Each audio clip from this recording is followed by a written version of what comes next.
Assalamualaikum warahmatullahi wabarakatuh. Saya Arin Juliatin dari kelas H1 Manajemen akan mempresentasikan materi mengenai Ma'rifatul Insan.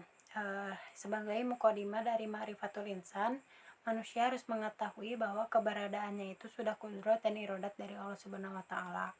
Kudrat merupakan salah satu sifat Allah yang artinya pemegang kekuasaan terhadap segala sesuatu atau berkuasa, sedangkan iradat dapat diartikan bahwa Allah ini maha berkehendak akan sesuatu.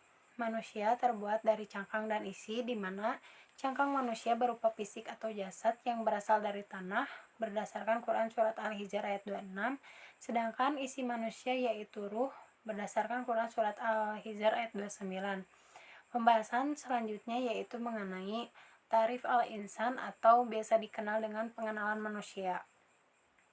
Ma'rifatul insan ini berasal dari kata ma'rifat yang artinya mengenal dan insan yang artinya manusia.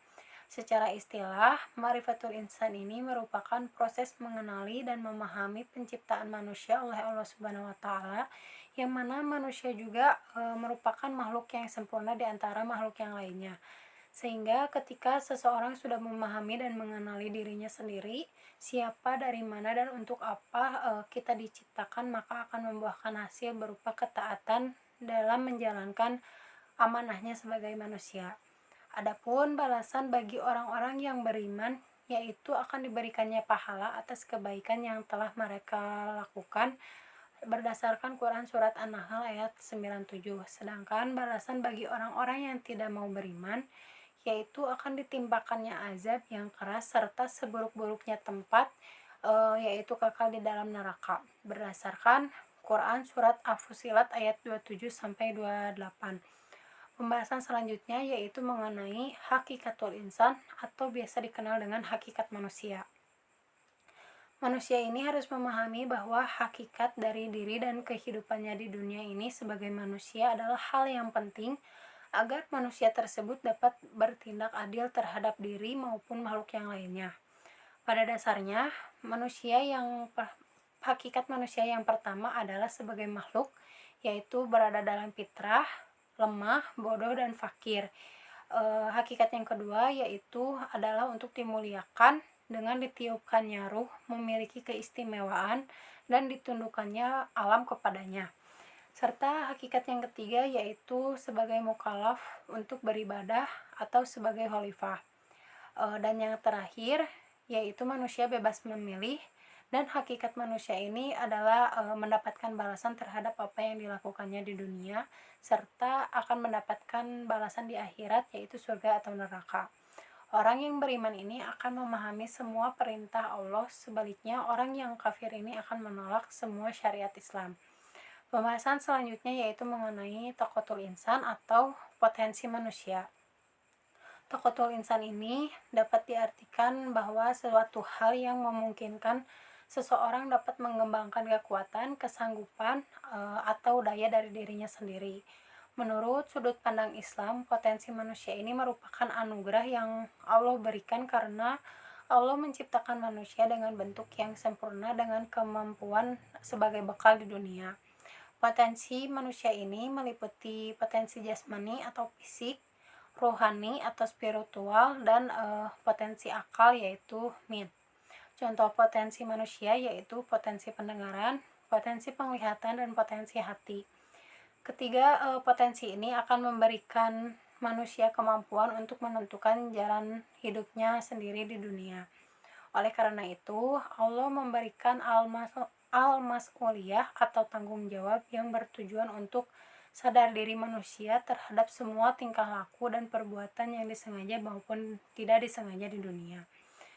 Manusia ini dihadapkan dua pilihan, yaitu yang pertama dengan al-amanah atau sikap amanah, di mana sikap ini merupakan sesuatu yang dipercayakan untuk dijaga, seperti akan dianugerahkannya kehormatan sebagai khalifah.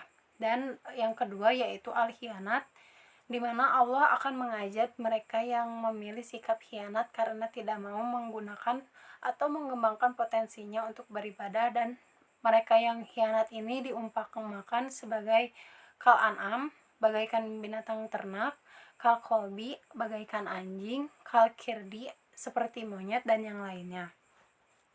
Lalu pembahasan yang selanjutnya yaitu mengenai nafsul insan atau biasa diartikan sebagai jiwa manusia. Nafsul insani ini berasal dari dua kata yaitu nafsul dan insan, di mana nafsul diartikan sebagai sebuah perasaan atau kekuatan emosional yang berasal dari diri dalam manusia itu sendiri, sedangkan insan diartikan sebagai manusia atau diri sendiri. Menurut sudut pandang Islam, nafs atau jiwa ini diartikan sebagai diri manusia itu sendiri, nyawa atau roh yang menyebabkan adanya kehidupan, sifat yang mendorong manusia melakukan suatu perbuatan, dan perasaan yang ada pada diri manusia. Nafsu ini tergolong menjadi 3, yaitu diantaranya yang pertama nafsu mutmainnah atau jiwa yang telah mendapatkan ketenangan, yang kedua nafsu lawamah yaitu jiwa yang menyesali diri, dan yang ketiga yaitu nafsu amaratu bisyu'i atau jiwa yang memerintahkan kepada kejelekan. Sehingga dapat diartikan bahwa nafsu insan ini adalah keinginan atau dorongan hati yang dapat mengarahkan manusia kepada kebaikan atau kejahatan untuk melakukan suatu perbuatan atau aktivitasnya di dunia. Pembahasan yang terakhir yaitu mengenai sifatul insan atau sifat-sifat manusia. Nah, jiwa manusia ini diberi 2 jalan, yaitu jalan kebaikan dan jalan keburukan menurut Quran Surat Al-Balad ayat 10. Jalan yang benar atau takwa dalam Al-Quran memiliki 3 makna. Yang pertama yaitu takut kepada Allah, taat dan beribadah, dan yang ketiga yaitu pembersih hati dan dosa. Sedangkan sifat manusia ini dikelompokkan ke dalam orang-orang yang menyucikan jiwa, diantaranya banyak bersyukur, bersabar, berhati lemah lembut, penuh kasih sayang, suka bertaubat, jujur, terpercaya, serta akan memperoleh keberuntungan. Dan jalan yang kedua yaitu jalan yang salah atau biasa disebut fujur. Menurut para ulama, jiwa yang kotor ini adalah menenggelamkan dirinya kepada kemaksiatan. Oleh karena itu, fujur ini dimaknai suatu perbuatan yang buruk dan bertentangan menurut syariat Islam. Sifat manusia ini dikelompokkan ke dalam orang-orang yang berperilaku fujur, diantaranya yang satu memperturutkan sifat tergesa-gesa, berkeluh kesah, kikir, kufur, pendebat, pembantah, zolim, dan jahil.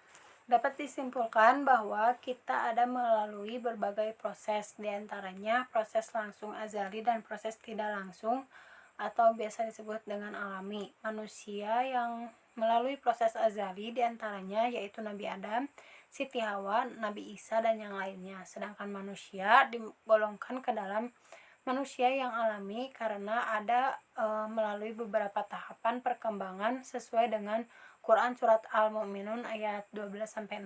Oleh karena itu, ma'rifatul insan ini yaitu ilmu untuk memahami bahwa manusia ini sebagai makhluk yang terdiri dari ruh dan jasad yang dimuliakan Allah Subhanahu wa taala dengan tugas untuk beribadah dan kedudukannya sebagai khalifah di muka bumi ini. Sekian pembahasan dari saya. Mohon maaf bila terdapat banyak kekurangan. Wassalamualaikum warahmatullahi wabarakatuh.